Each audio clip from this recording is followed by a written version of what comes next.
Assalamualaikum warahmatullahi wabarakatuh. Pagi luar biasa. Saya Amrisal dari PT Bara Prima Pratama, Jobset Batu Ampar, Indragiri Hilir Riau.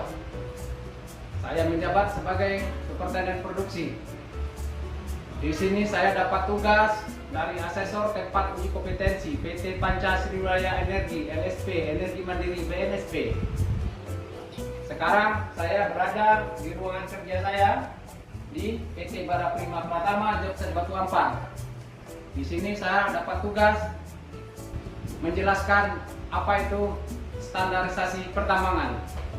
Menurut Undang-Undang Nomor 20/2014 tentang standarisasi dan penilaian penyesuaian.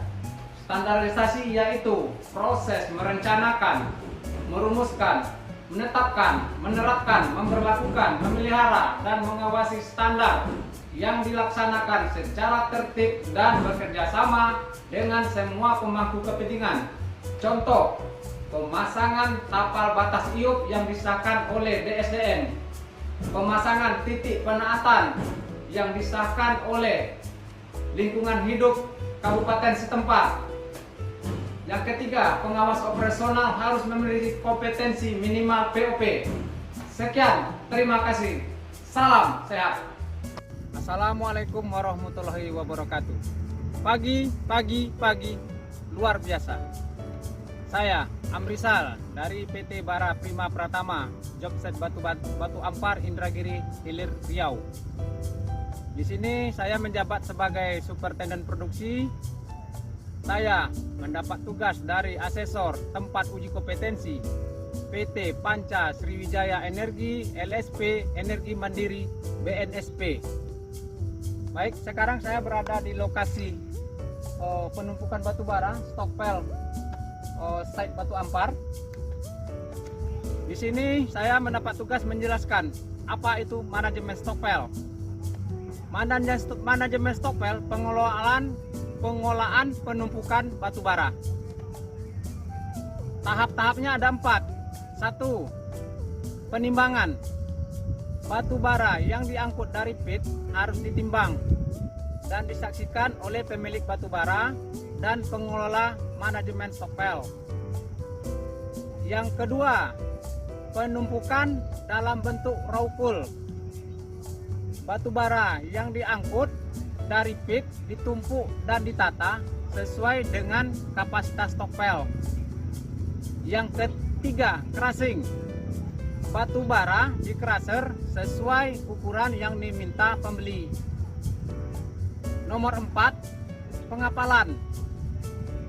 Proses pengapalan dimulai dari penyandaran tongkang di jeti, pemeriksaan dokumen, inisial draft survei disaksikan oleh pemilik batu bara, pembeli, dan supplier. Kemudian dimuat dan diinisial survei untuk menentukan muatan. Kemudian dilengkapi dokumen sebagaimana mestinya sebelum kapal berlayar. Sekian, terima kasih. Salam sehat. Assalamualaikum warahmatullahi wabarakatuh. Pagi luar biasa. Perkenalkan, nama saya Amrisal dari PT Bara Prima Pratama, Jobset Batu Ampar, Indragiri Hilir Riau. Saya menjabat di sini sebagai Superintenden Produksi. Saya mendapat tugas dari asesor tempat uji kompetensi PT Panca Sriwijaya Energi LSP Energi Mandiri BNSP. Di sini saya berada di ruang meeting PT Bara Prima Pratama, Jobset Batu Ampar, Indragiri Hilir Riau. Di sini saya mendapat tugas ketika terjadi kecelakaan tambang, seberapa waktu yang diberikan untuk melapor ke Kepala Inspektur Tambang. Di sini saya menjawab sesegera mungkin. Kemudian saya mendapat tugas juga dari asesor. Angka 1 juta dari FR ini didapat dari mana? Angka 1 juta. Contoh, angka 1 juta, contoh, jumlah karyawan ada 500 orang, jam kerja yang tersedia ada 8 jam, dikali 500 kali 8 mendapat 4.000 jam. Hari kerja efektif dalam 1 tahun 250 hari dikalikan 4.000 dikali 250, jadi total jumlah jam kerja dalam setahun 1 juta. Jadi angka 1 juta ini adalah angka jam kerja dalam 1 tahun. Demikian saya sampaikan, terima kasih. Assalamualaikum warahmatullahi wabarakatuh. Assalamualaikum warahmatullahi wabarakatuh. Pagi, luar biasa. Saya Amrisal dari PT Bara Prima Pratama Jobset Batu Ampar, Indragiri Hilir, Riau. Di sini saya menjabat sebagai Superintenden Produksi. Saya mendapat tugas dari asesor tempat uji kompetensi PT Panca Sriwijaya Energi LSP Energi Mandiri BNSP. Baik, sekarang saya berada di lokasi penambangan Jobset Batu Ampar, Indragiri Hilir, Riau. Di sini saya akan menerangkan SOP hujan dan petir. Yang pertama, stop operasional. Yang kedua, jika intensitas curah hujan tinggi dan lokasi penambangan tidak jauh dari sungai, maka unit harus diparkir di tempat yang lebih tinggi dari elevasi sungai dan diparkir di tempat yang aman. Yang ketiga, jauhkan alat unit dari daerah yang berpotensi longsor seperti di bawah high wall dan unit diparkir di tempat yang aman. Yang keempat, jauhkan alat atau unit dari daerah yang berpotensi terbawa longsor seperti disposal dan unit diparkir di tempat yang aman. Yang kelima, jauhkan alat atau unit yang berpotensi tergenang air. Parkir unit di tempat yang aman.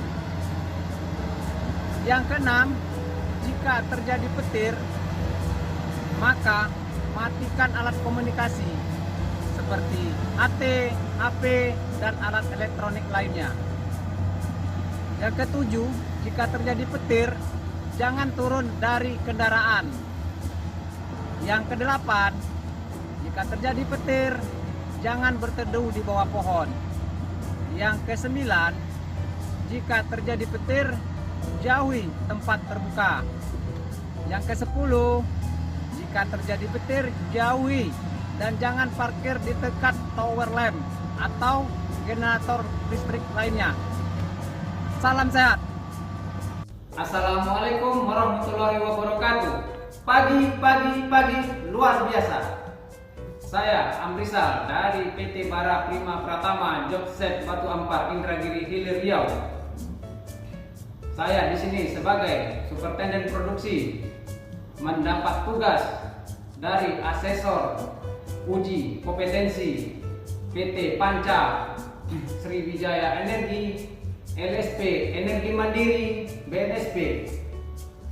Sekarang saya berada di ruang meeting PT Bara Prima Pratama Jobset Batu Ampar, Indragiri Hilir, Riau.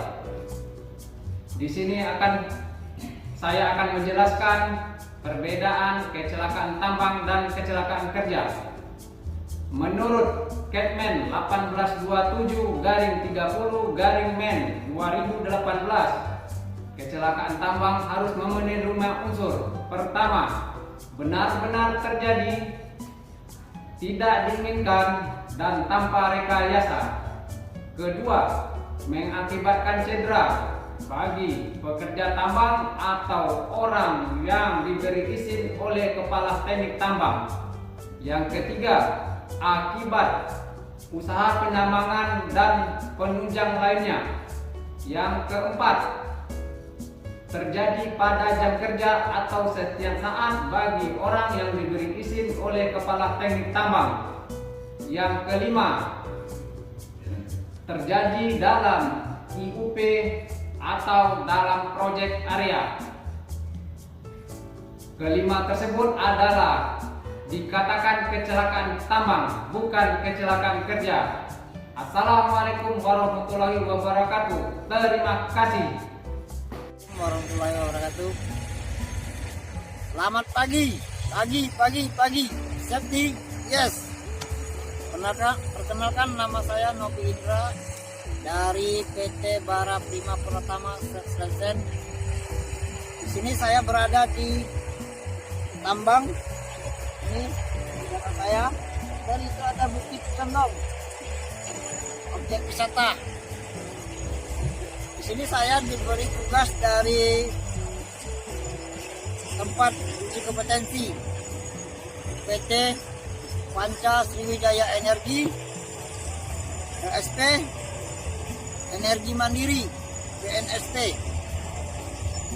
Saya diberi tugas untuk menjelaskan Capman SDM nomor 1827K garis miring 30 MEM 2018 tentang 5 unsur kecelakaan tambang. 5 unsur kecelakaan tambang itu: 1. Benar-benar terjadi dan tidak direkayasa. 2. Mengakibatkan cedera pada pekerja tambang atau orang yang diberi izin oleh KTT atau PTL memasuki tambang. 3. Akibat kegiatan usaha pertambangan atau pengolahan atau pemurnian atau kegiatan penunjang pertambangan. 4. Terjadi pada jam kerja tambang yang mendapat cedera atau setiap saat untuk orang yang diberi izin oleh KTT atau PTL memasuki tambang. Dan yang 5, terjadi dalam wilayah kegiatan usaha pertambangan atau wilayah proyek atau tiup.